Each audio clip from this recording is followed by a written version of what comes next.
Hi again, welcome back to True Crime with Lena. This is the case of Stephen Smith. I'm sure everyone has heard of the Alex Murdoch case. As people dove deeper and deeper into what was going on in Hampton County, South Carolina, the case of Stephen Smith began to reemerge. And this is what we're going to be talking about today. So in case you don't already know, the speculation in this case centers on the Murdoch family.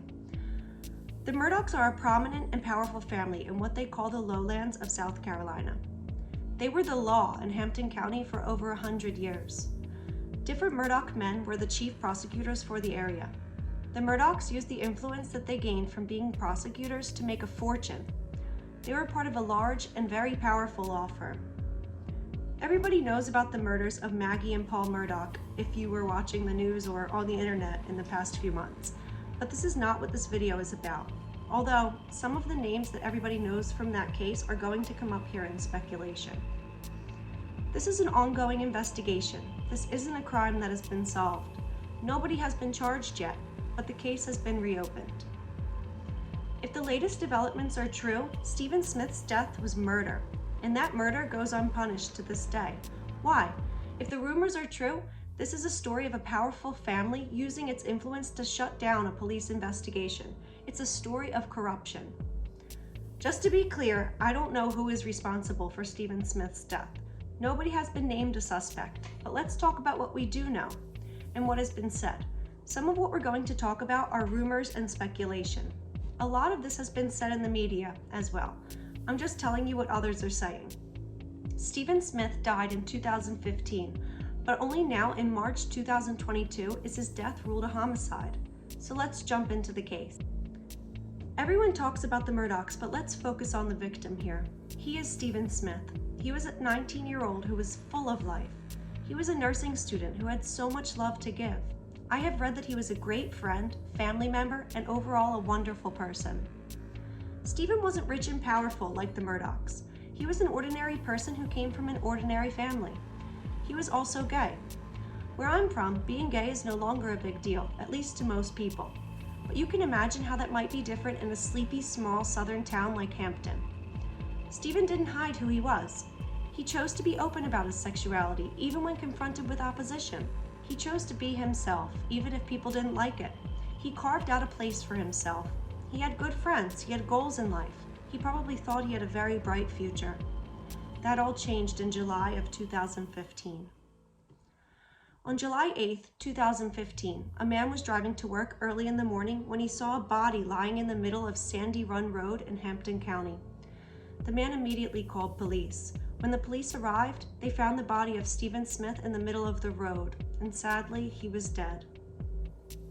The police investigated. The main facts are not disclosed, though. He was found 2 to 3 miles from his car, which had apparently run out of gas. His car's gas cap was left open. Another very strange part about this case is that there were no skid marks from the car, no debris showing that the car had hit anything, no marks on the road, no glass in or around the body. The body didn't roll or seem to have moved from impact. His cell phone was still unbroken in his pocket. It's also said that his sneakers were loosely tied and both still on his feet. With this type of force, his shoes would have most likely come off, especially if they were loose. This accident scene immediately aroused the suspicion of police who showed up to investigate. Thomas Moore was a lieutenant for the Highway Patrol in South Carolina. He was one of the first at the scene. He said that he had no doubt that it was murder and definitely not a hit and run. Moore said that they closed this case so quickly, it looked as if somebody was trying to cover something up. Some of the officers at the scene didn't believe it was a hit and run either. The injuries just were not consistent with death caused by being struck by a car. So it is very possible this scene was staged to look like an accident, and staged badly. This is the part where things start to look suspicious for the Murdochs. One of the family members of the Murdoch family, Randy Murdoch, called Stephen Smith's father the morning his son died and offered to represent him and deal with the police. Was Randy Murdoch being generous by offering to represent Stephen's family, or was something else going on? Perhaps Randy felt sorry for the Smith family. Perhaps as a personal injury lawyer, he saw a chance at a payday. Or perhaps even more cynically, Randy was part of a cover-up. He involved himself in the process so he could influence the police investigation. Again, all of this is speculation. We don't know why Randy became involved. Something else very strange is that Alex Murdoch joined Randy at the scene soon after it was discovered. Why did he show up? But once he was involved, he told Stephen's family he needed Stephen's electronics and passwords. This seems like an odd request if Randy believed the death was accidental.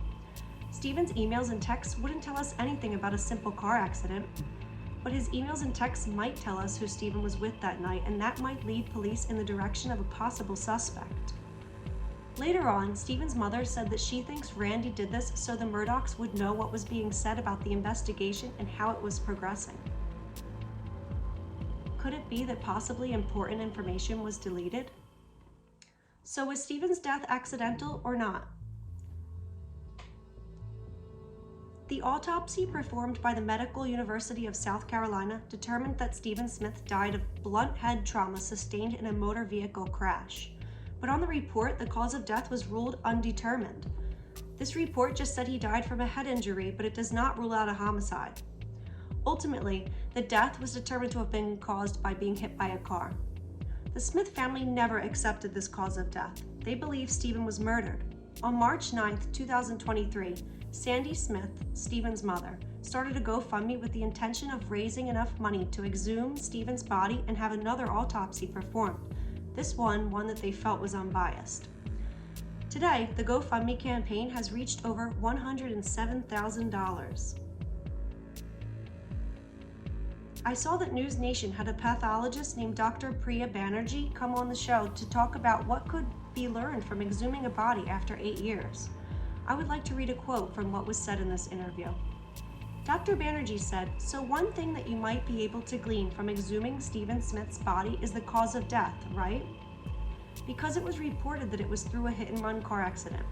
If that happened, one would expect, for example, bruising in the legs, the ankles, or even the torso if a car hits you, and possibly broken bones. Not just a head injury." They explain that what they can determine from exhuming the body will depend on things like how tightly the casket was closed and what the environment was like where he was buried, to see how preserved the body would be. Dr. Banerjee also says, but nonetheless, bones are still there. You can look for fractures, some injuries, and really that interpretation is going to impact putting the puzzles back together. On March 23, 2023, the New York Post put out an article that said a rape kit examination was performed on Stephen just 13 hours after his body was found. A retired officer from the Highway Patrol in South Carolina said he has never heard of a rape kit being performed for a hit-and-run death. The results of this rape kit are unknown. His death is now considered a homicide. South Carolina Law Enforcement Division has said that the new information they have discovered, they're keeping private as of now, it's shown that Stephen's death was actually an intentional killing. Sandy Smith and the rest of Stephen's family have never given up on getting justice for Stephen's death. She says that she has known from the day her son died that it was no accident. She has always known it was murder, and she feels that he was beaten to death. She said it was the best news she has heard in 8 years when she found out his death is being ruled a homicide. She finally feels like she is being heard. So let's talk about the biggest rumor being spread in this case. During the course of the police investigating Stephen's death, apparently multiple people mentioned Buster Murdoch's name. Their suggestion was that Buster was somehow involved in the death. Some people even went so far as to say Buster and Stephen had an intimate relationship. One of Stephen's family members has said that before he died, he mentioned he was involved with somebody, and that if that person's involvement with him became known, it would create a big scandal. That person suggested that what Stephen had talked about was consistent with him being in a relationship with Buster Murdoch.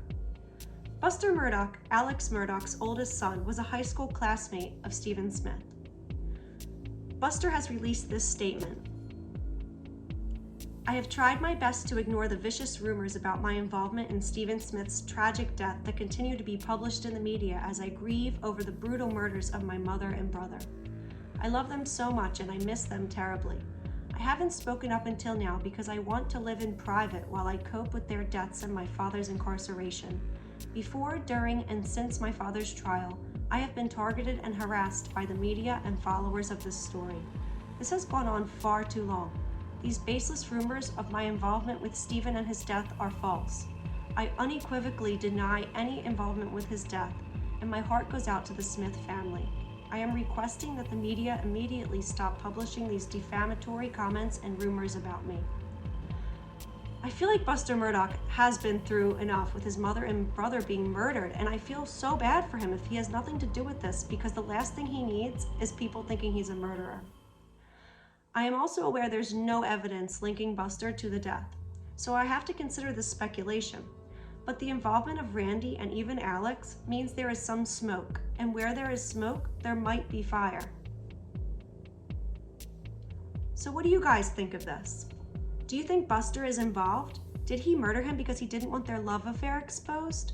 Or did someone else murder him? Was this a hate crime because of Stephen's sexuality? I sure hope not. Did Randy Murdoch insist on getting Stephen's passwords and electronics because he knew of something on them that couldn't be revealed? Did he want to try to erase something on there? Or was Randy simply trying to help? Why was a rape kit ordered for Stephen's body when it was a traffic accident? This makes no sense. It sounds to me like there is a reason nobody heard about this until now.